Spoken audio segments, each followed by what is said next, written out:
मैं सिर्फ उन्हीं कंपनीज में इन्वेस्ट करूंगा जो ऐसे बिजनेस में हैं जो कोई भी समझ सके, जिनके ऊपर बहुत कम डेट हो, जिनके पास फ्री कैश फ्लो हो या जिनके कैपिटल एक्सपेंडिचर ज्यादा ना हो, जो बेसिकली एक डेफर्ड कॉस्ट ही होता है।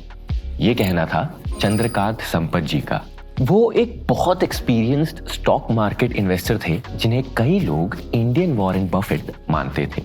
अब हम में से ज्यादा लोगों को उनके बारे में पता नहीं होगा। इसका रीजन ये था कि देश के सबसे सक्सेसफुल इन्वेस्टर्स में से एक होने के बावजूद उनकी लाइफस्टाइल बहुत सिंपल थी।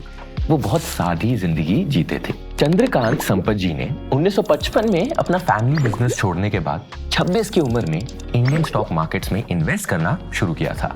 अब 1973 में फॉरेन एक्सचेंज रेगुलेशन एक्ट यानी कि फेरा आने के बाद उन्होंने अपनी दौलत इन मल्टीनेशनल मल्टी बैगर्स को होल्ड करके बनाई, जैसे कि Hindustan Unilever, Procter and Gamble, Gillette, Nestle और कोलगेट। उन्होंने इन कंपनीज को एनालाइज करते वक्त फंडामेंटल अप्रोच फॉलो किया।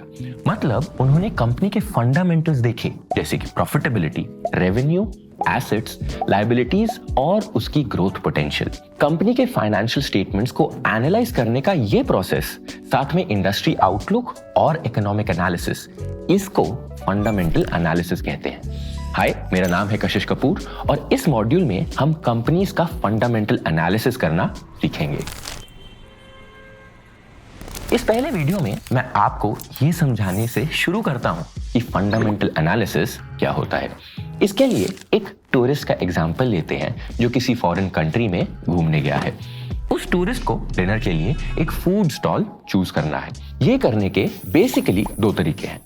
टूरिस्ट एक कोने में खड़ा होकर देख सकता है कि किस स्टॉल पे सबसे ज्यादा भीड़ है, या फिर हर स्टॉल के बारे में रिसर्च कर सकता है, समझ सकता है कि क्या बन रहा है, कौन से इंग्रेडिएंट्स यूज हो रहे हैं और फिर डिसाइड करता है कि डिनर के लिए क्या अच्छा रहेगा।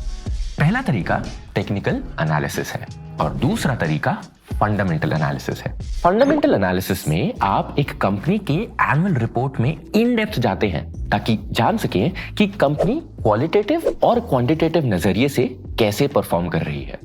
कंपनी की क्वालिटेटिव एनालिसिस में आप कॉर्पोरेट गवर्नेंस, बिजनेस का mode, competitive landscape, regulatory environment जिसमें कंपनी काम करती है और प्रमोटर का बैकग्राउंड जैसी चीजें देखते हो।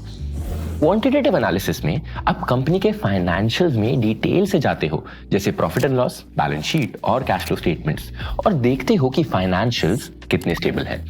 आखिर में आप कंपनी के क्वालिटेटिव और क्वांटिटेटिव दोनों एस्पेक्ट्स को मिलाकर एक डिसीजन लेते हो कि कंपनी का स्टॉक खरीदना चाहिए या बेचना चाहिए।